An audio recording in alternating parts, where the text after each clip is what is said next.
Ladies and gentlemen, freaks and geeks, legendary peeps, it is I, Crystal, your chocolate soul brother from another mother. Ow! It has been some time since I've been up in here dropping wisdomatic truth bombs, but every time I'm away from the microphone, dropping truth bombs, I always feel obligated to come back on and share some knowledge, yo. That's what it's all about, knowledge. Elevating your mind into higher levels of consciousness. One thing I have found with people that are always interested in knowledge, philosophy, science, or any of the disciplines of information, is the more information that you acquire, the more that you grow in consciousness. I mean, consciousness, as I have often said, is derived from the word con, which means come, and scire, to know. So basically it means to come to knowledge. And the more that you grow in knowledge, the more that you grow in consciousness. And ever since I was a kid, I've always been fascinated with hidden information, the occult, metaphysics, esoteric schools of thought, hermetical sciences, anything to do with understanding who I am, what the world is about. And one thing I found with people that are always interested in knowledge is that it comes to a point where it changes you. It's impossible not to be changed by knowledge. The more and more that you learn, I mean, granted, there are always going to be things that you learn that are not true, and sometimes, let's be honest, one of the most difficult things is for people to unlearn untruths, but it's only a matter of time if you acquire knowledge, different kinds of knowledge, until you will start to piece together the truth. And once you learn the truth, it changes you. I mean, one of the reasons I made a lot of the changes that I've made over the last several years is because of the knowledge that I acquire. Everything from the foods that I eat to what I expose myself to, the way that I behave. And the reason I bring this up is I think if we're on the path to knowledge, to growth, it not only changes what is within, but it also changes what is without. And what I mean by that is knowledge will change you internally. When you change the way that you think about things, it also changes the way you act. And what is it that they say? Thoughts become words, words become actions, actions becomes deeds. And to know and not to do is not to know. Ultimately, the more that you grow in knowledge, the more that you will change. Because unless, of course, you are changing your actions, you do not have knowledge. Anyway, let's end that round of knowledge and let's talk about some politics, some things that have been going on in the world lately. Now, I'm pretty new to the world of politics. I've always been interested not so much in the way in which we govern our society, but I've always been more interested in who we are, what we're about. But I think in order to enact change in this world, in the current system that we have, you need to understand politics. You need to understand how to go about change. And politics is all about what can be done. It's all about using a system, using government to enact change in this world. I mean, it's all well to be built of ideas, imaginations, but unless, of course, you understand how the system works, it's very difficult to enact change. And one of the things I've been looking into lately, actually been looking into for quite a long time, are just the different theories of politics, you know, whether that be democracy, oligarchy, monopolies. And I've always been a Democrat. I've always admired the idea of democracy, from the word demo and kratos. Demo, which means the people, and kratos, which means rule. Democracy means rule of the people. If there is more than one person, there are many people, then the only fair way to arrive at doing things, I guess, would seem that you need to have a consensus, right? Wrong. That's right, I said wrong. It seems fair, but the more and more I think about democracy and how it has failed us, the more that I realize that it is an incredibly flawed system. It is, without a doubt, probably the best system that we know of as far as fairness. And when I say fairness, I mean giving everyone a say in what goes on. But the problem with this is that when enough people do not have the level of consciousness to understand what is right, then we have the rule of the people being unjust. And classic examples of this are forms of slavery. I mean, there were times in history where certain countries, the majority of the people within certain countries were very much for slavery. I go back a few hundred years to the Americas, and the majority of the people, not just within the South, but within the North to begin with, slavery is something that took a lot of time before it changed. And when we go back to the onset of slavery, people considered it normal, natural, necessary. And it wasn't until a small group of these fervent religious-like people would look at these people, they were called the abolitionists, as being these weird people that had this obfuscated mentality in regards to how the world should work. What do you mean that black people should not be slaves? Black people are animals. They are 3/5 human. They are made for slavery. It is in their best interests. They are humanely treated, and I take care of my slaves. How dare you call me a bad person? I love my slaves. This is the kind of mentality that ran through the majority of the public. And as you probably gathered, this was a democratic system.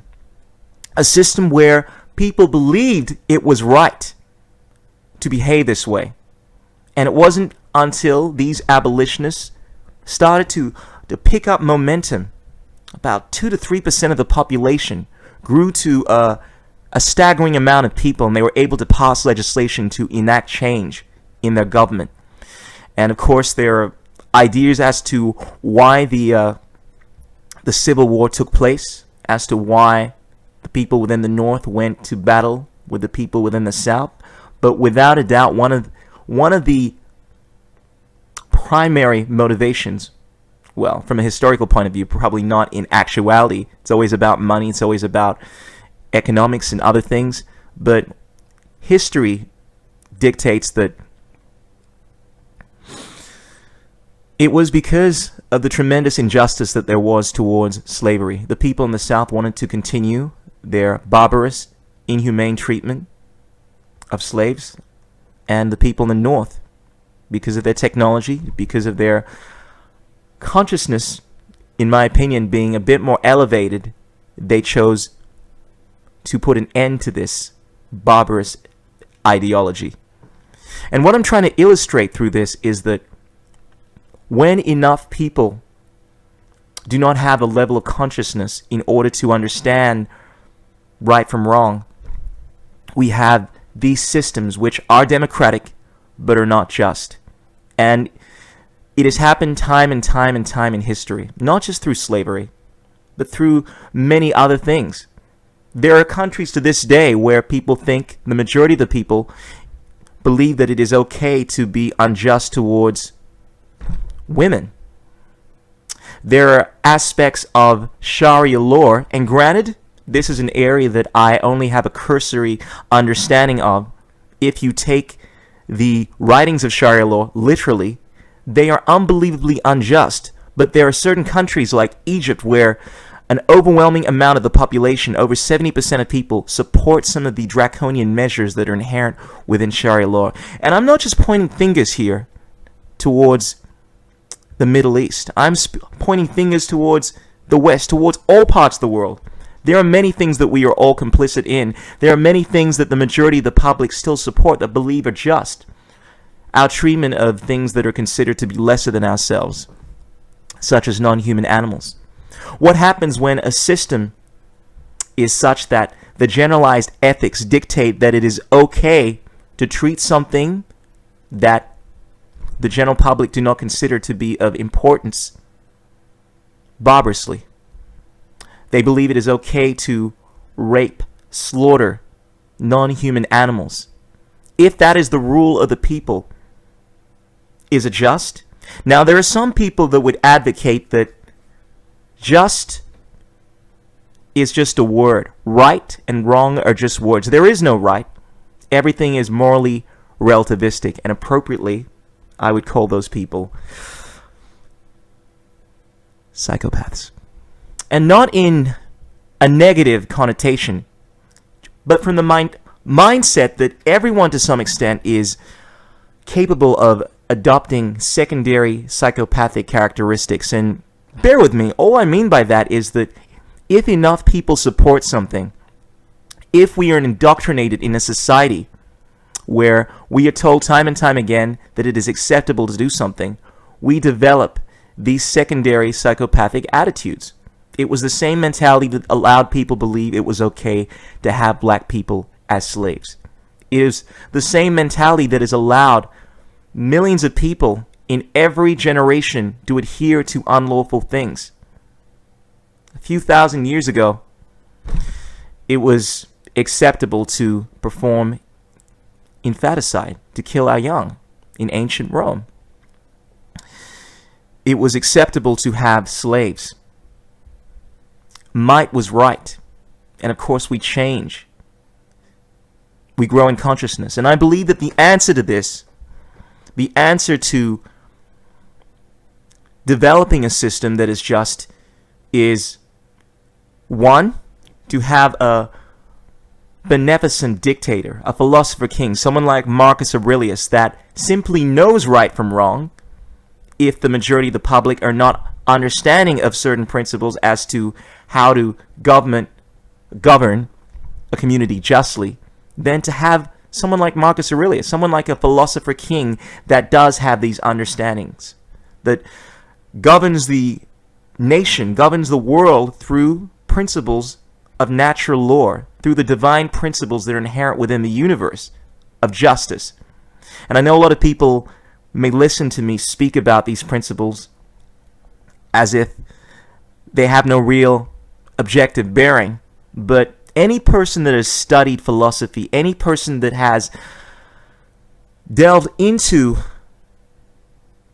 these ideologies realizes that there is a fundamental theme of right and wrong whenever you discuss philosophy, natural law principles. The idea of moral relativism is something which is against truth, which is an anathema, I believe the word is, to the idea of philosophy, the idea of truth, because with truth comes justice. Anathema was the word I was looking for, mispronounced that. But I think that's an appropriate word because it is against God. It is against justice. It is against the underlying theme of truth, to buy into the idea that everything is subjective and somehow we have the right to do that which we will, that which we see fit for ourselves, not that which is right in line with natural law. Anyway, fundamentally, what I'm saying is that, one, we can have a dictator, someone that governs the world through the principles of natural law, someone that is wise enough to apply truth if the majority of the people are not in line with it, or option B, which I think is something to strive towards, to educate people, to educate ourselves. I mean, I certainly do not have the answers. The only distinction, I think, is I am devoted towards trying to arrive at it. I believe that the answer is out there. I believe that there is something such as right, justice, a right way to do things. And as a philosopher, I think it is important to devote ourselves towards trying to discover the right way of conduct. And I think if we believe in growth and evolution, then we believe in educating ourselves and educating people. There is something called the law of mentalism, and the society that we see is a manifestation of the people within our society. And until our understanding of who we are, of right and wrong, of the way to conduct ourselves changes, we're not going to see change enacted within the physical universe. What we see without is a manifestation of what lies within. And until we grow in consciousness, until the entire population, not just within our communities, not just within our nations, but within the world changes, I don't think we're going to see a just form of democracy. If the general public are wise enough or just enough to understand what is right and wrong, then of course we're going to see laws which are just. More often than not, I would say that laws are good. Laws are a reflection of natural law. The rule of law basically strives to understand right and wrong. It is not perfect. There are many things within it that are unjust, but you have a look at time, at history, and we find that our laws become better. They become more in line with the concept of natural law, the concept of divine law, the concept of karmic justice. That is the idea. And the more that we evolve as a society, then the more in line democracy will be with true justice. Anyway, that was a long rant. I realized that, but I just wanted to explain the reason as to why I don't buy into democracy as it currently is. It is a beautiful idea. It is just as far as it being fair based on the amount of people that we have in a society, is giving them equal say in how a country should be run. But the reality is, unless, of course, people change their mindsets in line with what is actually right, what is just, we're not going to see a just expression of democracy. So, ladies and gentlemen, some other things that I wanted to delve into that have been on my mind lately is just the whole situation with refugees. It makes me think about globalization, about how as long as we are in a world where we have borders, as long as we have division, we're always going to have some form of violence, some form of discord. As Krishnamurti said, every time that you say that you were a Christian, you were a Muslim, you were a Jew, you are black, you are white, you are... You get the idea. You were creating violence to an extent. Not true violence, but if you may, allow me to explain this. You are basically saying that the division that we have is grounds for us to treat each other differently. You may not be saying this consciously, but this is what that kind of mentality breeds. The more and more that people see division within themselves and others, the more it makes it acceptable to treat others that are a little different to you. I mean, let's be honest. If we were to harm our family or our friends, it would be more difficult to do so. It strikes this discord within even the most psychopathic hearts when we do something that is harmful towards our family, because we care about them, we have this connection. But when there's a disconnect there, when we disconnect ourselves from other people, when we say that they are different to us because they are not within our family, because they're within a different race, they're in a different society, it makes it more acceptable to do those things. And that is the fundamental thing that allows all the violence to take place. Division. The division that we create between ourselves and our family, ourselves and our society, ourselves and other races, other species. The more division that we create, the easier it becomes to perpetuate harm and violence.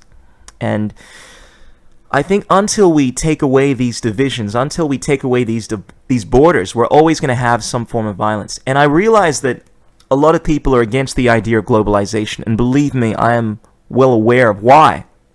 Obviously from the conspiratorial perspective, and it is no conspiracy, that it becomes easier to control people through this hierarchical system if you have one person or a group of people, a committee, that are able to preside over an entire country, an entire planet, without any division. It becomes easier if they are corrupt, to apply these horrible draconian measures. Therefore, if we had a planet where there were no countries, there were no borders, and we had a bunch of people like the Trilateral Commission or the Bilderberg Group or these clandestine organizations, call them what you will, powers to be, for lack of a better word, that were hell-bent on controlling the world to their benefit and the detriment of others, then it becomes easier to apply these draconian measures when there is no restriction to ultimate control. And then, of course, we're going to see a problem there. It becomes easier to prevent people from being able to walk down the street during certain hours. It becomes easier to pass legislations like the National Defense Authorization Act that restrict the inalienable rights of people. I understand this, no doubt, but that mentality is practical, it is logical, but it is also a fearful mentality. I think one of the problems that we have in society is that once we start applying fear in our decisions, we start saying that we are not going to allow people to have certain freedoms, and we're not going to allow things that will benefit society because we are scared of what may happen. We fall into this slippery slope mentality. This is the same thing that I find whenever I speak to people about gun rights. And don't get me wrong, I hate guns, but I understand that it is people's inalienable rights to defend themselves. And just like it would be wrong for me to disarm someone, to actually take away their arms because of the potential for them to harm others, to take away their right to use a computer because of their potential to learn information about how to make bombs, and so forth. It is wrong for me, I think, to some extent, to have these borders, to have these divisions that are only going to bring about more good. Because I think it is the borders that we have in society, this division that we have, that makes it so difficult for others. When we're seeing other people in different parts of the world suffer, and we have this mentality that we have to protect ourselves. If we allow them into our country, they may be terrorists and they may cause violence. I understand that from a rational, from a utilitarian perspective, it may be just, but from a more holistic perspective, it is a decision that is based out of fear. And I think the right thing to do, eventually, in time, is to take away borders, to allow a society where we are able to work together.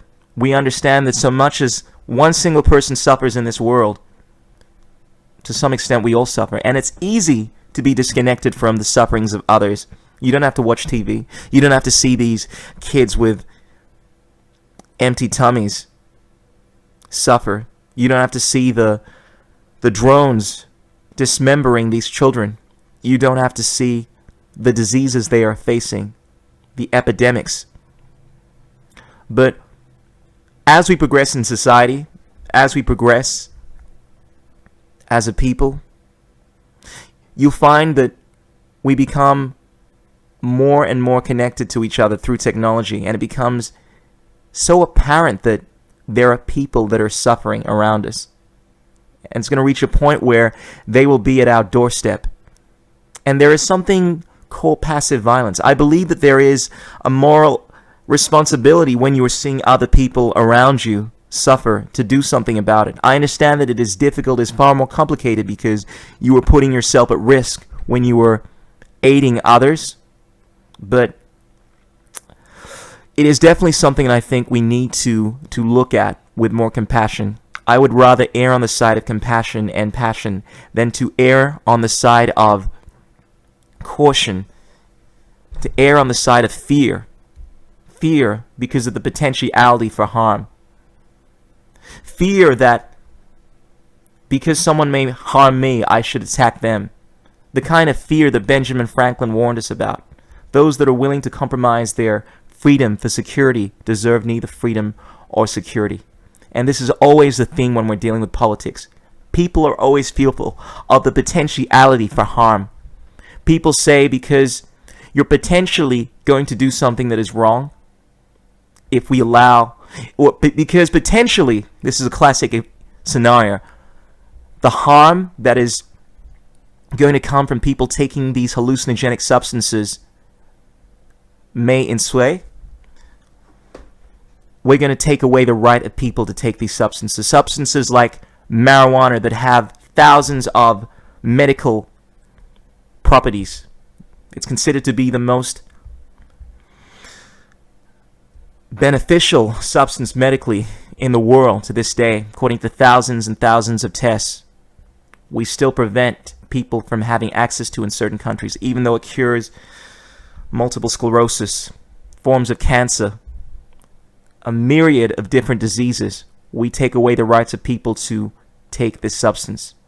The reality is, people have a right to put whatever they will in their body.